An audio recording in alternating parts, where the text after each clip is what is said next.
In today's video, we will continue learning exploitation techniques in Active Directory. We will learn and practice how to configure and exploit the DCSync attack in Active Directory. We will create a user and make them vulnerable to this type of attack. We will also take advantage of the Kerberos user we created in the previous video to obtain credentials for this new user and execute the DCSync attack. I want to emphasize that these videos are meant for me to solidify my understanding of certain concepts and to put into practice what I'm learning. I also hope that these videos will help you too. The DCSync attack uses the Active Directory replication protocol to obtain user credentials. The attack exploits the way Active Directory replicates data between domain controllers. DCs replicate with each other to ensure they have the most up-to-date information about users, groups, and network resources.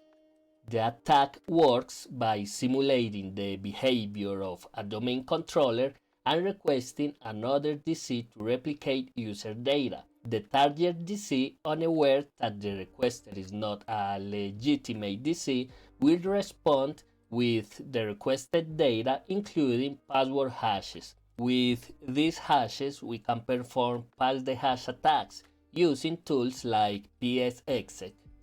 Carry out a DCSync attack, the attacker must have access to an account with the replicate directory changes permission.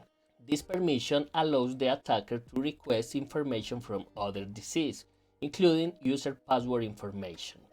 Now that we know what the attack is about, let's create a new user, DCSync, and assign them the replicating directory changes and replicating directory changes all permissions.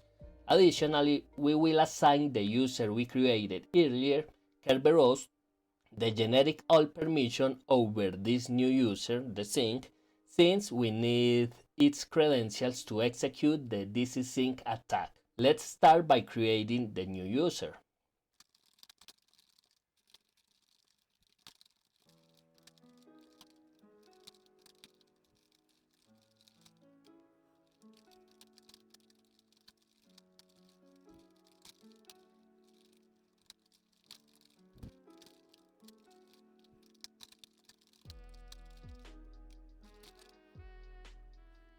Now we will use the PowerView script to grant DCSync rights to the user.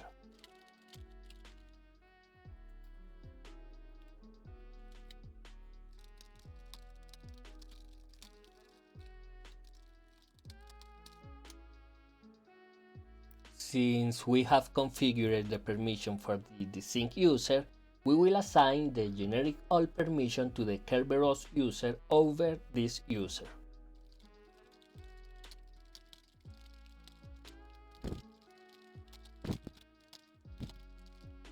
Now that everything is prepared, we will take advantage of the fact that in the previous video we obtained the credentials of the Kerberos user who belongs to the remote management user group.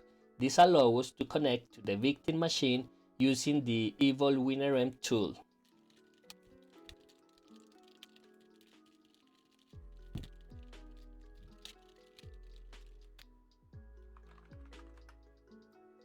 Since we know that the Kerberos user has the generic all privilege on the DCSync user, we can change their password.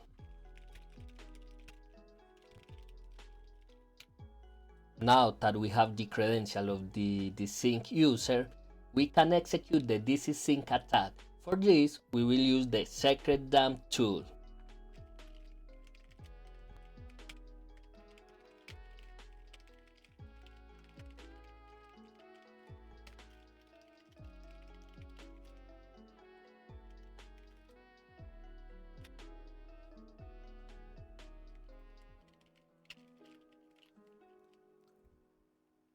This way we obtain the hash of the system administrator, and with this hash we can perform pass-the-hash attacks using the PSExec tool.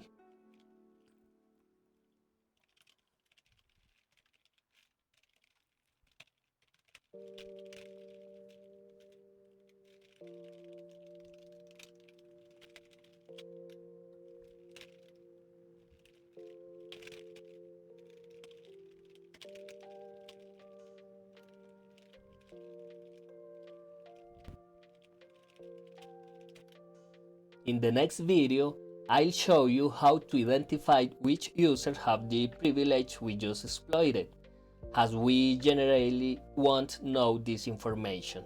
For this, we will use the Bloodhound tool, which helps identify attack vectors in an Active Directory.